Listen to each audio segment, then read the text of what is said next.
I don't ever slow up, no I don't take shit. I got no love for the fakeness. If you wanna play tough and wanna hate this, I'll always show up.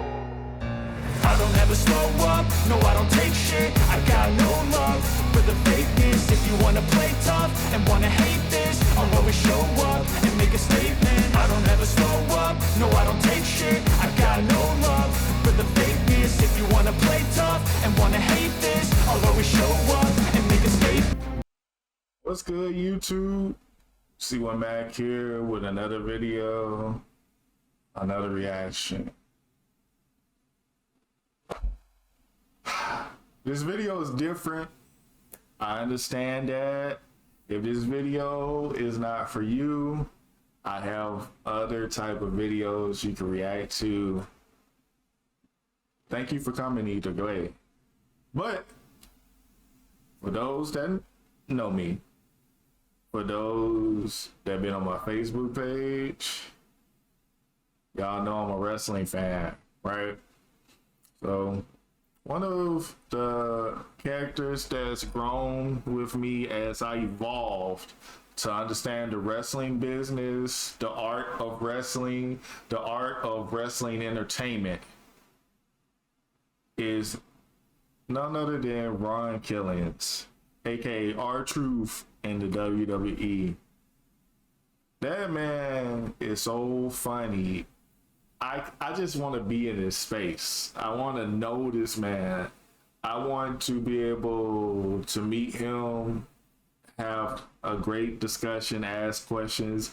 And I just think naturally we would be funny. Like, we would just naturally be funny and have a good time without effort. I feel like he inspires you to be dope in your own skin, man. And I just kind of want to go through some of the funny moments, and we're going to look at some of the funny moments that was made by this video from the Wrestling Zone. So shout out to Wrestling Zone reviewing the video. Leave the description of their page in the description box below. The link, you know what I meant. And let's get into it. We're going to look at some of the content. Some of that good quality content. It's making Brock Lesnar 4 letters, 1 word. Eat. burst into uncontrollable laughter, playfully mixing up Ric Flair with Akira Tozawa. Tozawa? These are times where R-Truth hilariously managed to break others' characters. You're not even in the match! Number 1. Taking stand for his favorite fried fish. Firstly, we need to talk about how R-Truth made Shayna Baszler crack a smile, even though she's tough as nails. Back in Shayna Baszler is a character known to be a really talented technical wrestler. Like, she is world-class quality to me. Like, they don't utilize her enough. And I feel like she will make it anywhere in the world as one of the top competitors, top women wrestlers in the future. She just got to work more and more on some of the mic skills, you know, to kind of make her more profitable, especially in a place like WWE. But her skills, legit. 2020, WWE superstar Shayna was a guest on one of the episodes of Raw Talk. Unfortunately for her, R-Truth was also part of the panel, and we all know that it's hard to stay in your character when he's around you. Shayna was actually complaining about the backstage food services. She was furious and took out her rage in catering instead of beating people in the ring. Catering wasn't even that good tonight! Or R-Truth couldn't hear such things about his favorite fried fish. He jumped into the argument. He's so animated in his Shayna face. not using tartar sauce. You probably didn't put no tartar sauce on it. Naturally, this caught Shayna off guard, and we can see her struggling to keep her face straight. So the lesson we got from this incident is that never mess with R-Truth's fried fish, or else you'll fall victim to his hilarious sense of humor. Number 2, making Brock Lesnar laugh uncontrollably. Well, the next incident will make you believe Another very serious character person, and he don't even like people in real life like that. and you making him laugh. That's why he's so goated, man. That R-Truth is one of the funniest and most entertaining wrestlers in recent history. Can you believe that he made Brock Lesnar laugh uncontrollably? We all know that Brock Lesnar isn't a fun-loving guy. That's why Paul Heyman challenged Truth to break Brock's character without any script. Like, Truth, you're a funny guy, and we have a bet that you can't make Brock laugh. I think you can, but they think you can't. Truth accepted the challenge and interrupted Brock and Paul's in-ring promo segment, claiming he'd school Paul at the Royal Rumble. Heyman was like, dude, it's Brock Lesnar in the Rumble, not me. Truth withdrew from the match faster than a bullet, and Brock was just cracking up. Classic Truth move. The Royal Rumble! It was later revealed in one of the interviews that Brock loved his natural sense of humor so much that he invited Truth backstage and said he'd love to work more with the 24/7 champion. After that segment was over, we were in the back, and Brock was laughing, and he said, bro, we got to do something together. He said, there's something there. I don't know what it is, but there's something there. Number 3, not being part of The fact that Brock Lesnar wanted to do more work with you is an accomplishment in itself. But did you see when he did that split? Exercising the athleticism that I definitely don't have. I cannot do a split to save my life. It would probably end my life.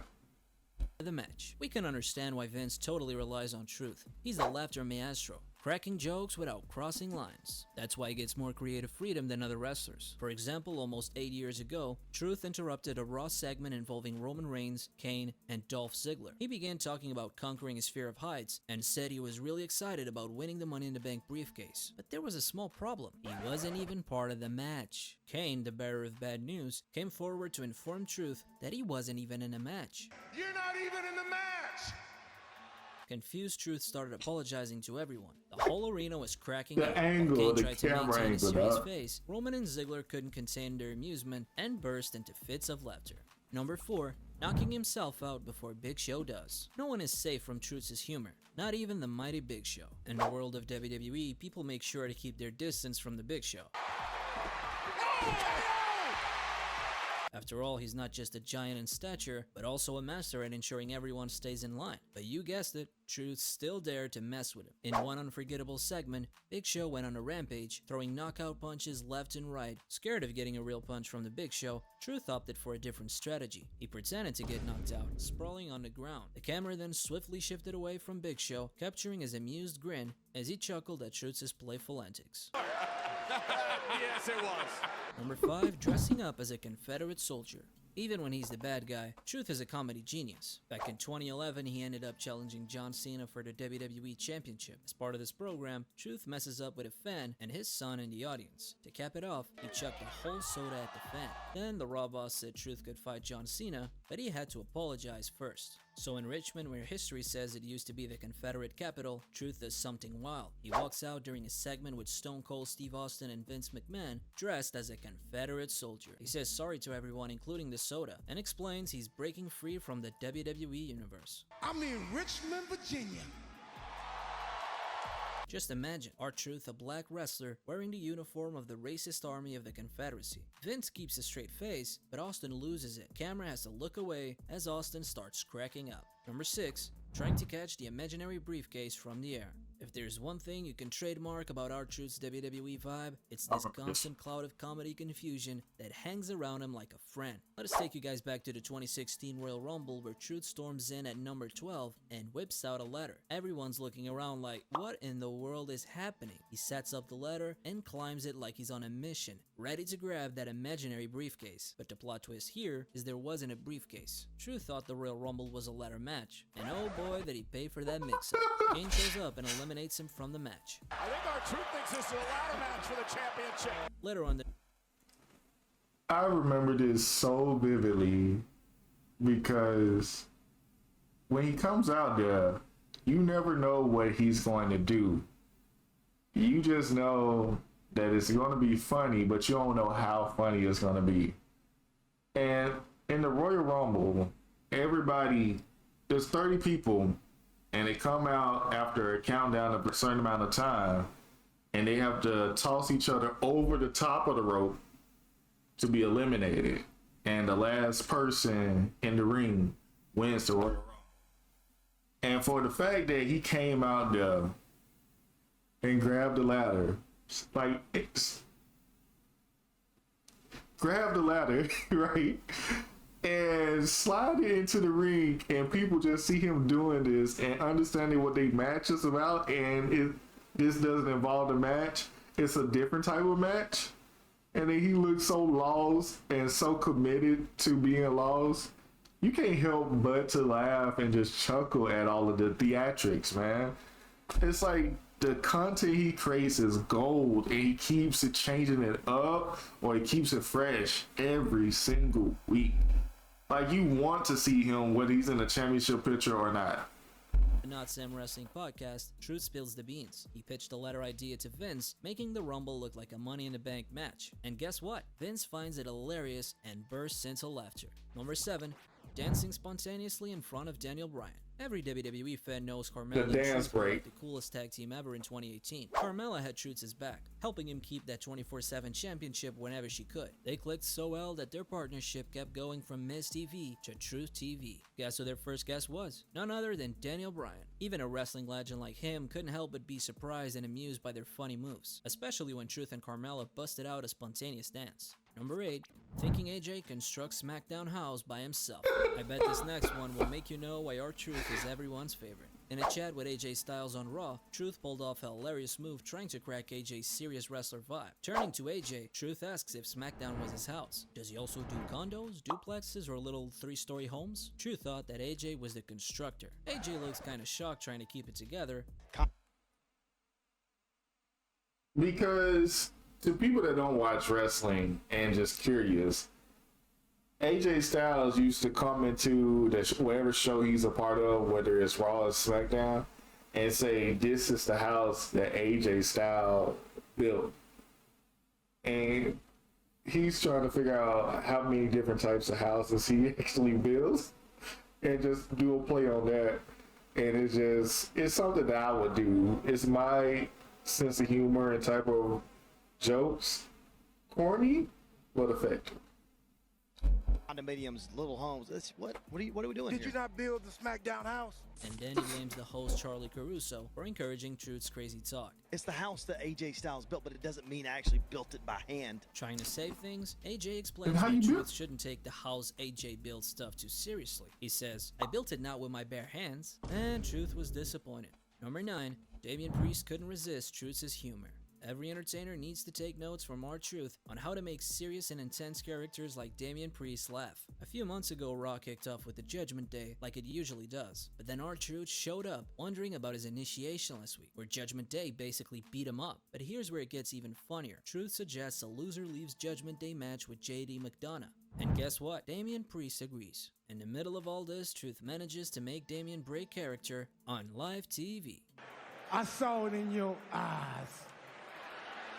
Number 10, Truth got stuck in an elevator with other competitors. While every WWE fan knows that it's hard to keep the 24/7 championship belt away from Truth. Back in 2019, Truth and Carmella were running away with the belt, and things got weird when they got stuck in an elevator with Drave Maverick, EC3, Cedric Alexander, and Heath Slater. The refs who usually count the pinfall were outside, so the chase turned into a random talk session. Marriage is scary for anyone. Oh, Yeah, 100%, everybody's it scared. is, But yeah. true love is real, man. Just imagine a bunch of wrestlers in an elevator having a heart-to-heart conversation. And I've been married like 5 times now. It's 5 times. Drake's free Look, alright. To explain this and then wrap this video up, because R-Truth is so amazing. 24/7 title is supposed to give you the idea that you have to defend that title at any time, anywhere when you're the champion. So wrestlers, quote unquote, should follow you during the show, before the show, after show, during your real life stuff. And you can lose the title anytime if you don't stay on your P's and Q's. It was a very entertainment segment, which they could have did more about, but some people were sour sports about it. But you got to understand it as far as the entertainment part is concerned. It just makes for such good entertainment. And for him, in order to lose the title, you do have to defend it all the time, but the person that is trying to take the title away from you needs a referee with them at all times in order for it to be official. So for the ref to not be able to hear the elevator, see what's going on, to know if you pin or not, can't even count, makes all of this even more funnier because you can't, what's the point of beating them up or anything? Y'all just stuck on the elevator. So now they just talking about a whole bunch of other stuff. It's funny with all of the characters are so different in so many ways. And then this guy is talking about 5 different marriages. Lord help. So what I learned outside of wanting to meet R-Truth, a few other superstars, I definitely want to meet my hero, Bill Goldberg, because he's one of my heroes in life. The Undertaker. I want to drink with Stone Cold. Hopefully be on the podcast one day. That would be the dopest thing. Just getting a picture. But, you know, if I'm shooting for the stars, I might as well shoot all my shots, right? R-Truth. I know I would enjoy my time with R-Truth regardless. Like, whatever. And what he could teach people is, you may not be the top person. You may be at a dead-end job that's not going to get you promoted or a raise per se, or you top out your raise and your performance, and you just trying to make the best of it because it's paying your bills, right? And you keep yourself relevant. You keep yourself entertaining, not yourself, but other people. Excuse me. And you just find a way to secure your job security until it's time to move on for something else. Or, as you see, some people went out the way to create belts for people that are deserving to have some type of title. And that's what the 24/7 title was about. So, shout out to R-Truth. Shout out to, I forgot, I got caught up laughing. Shout out to the Wrestling Zone. If you like their content, make sure you give them a like. Check out their content more to see if you're into it. I just appreciate this person. I know that other people that appreciate wrestlers have their own wrestlers they appreciate. There are a lot of better, there's so many more capable women wrestlers nowadays. It's so entertaining. It's not about just lingerie and fighting and doing so much sexualized content. Like, there are some that are really great at what they do and they skill, and I'm so glad. I just wish they had more time to show it and see it. But I think to a certain degree, maybe it's not like that, because there's a lot of women that's always aiming for the top, but they don't work on their mic skills, their promo skills, or they good at both of those and don't work on their wrestling skills. So you got to be well balanced so you can get the best version of you, to not be marketable, but also have merchandise, like a whole bunch of stuff. And I think sometimes wrestlers don't understand it, or it just doesn't click right away, and they just have to work at their craft. But let me know, who's the wrestler that you enjoy the most at this moment? What's the reason why? And, you know, or is wrestling something you would consider to watch? If you already watch drama anyway, might as well just, wrestling could be entertainment in that way as well. Till next time, till next video. And R-Truth, man.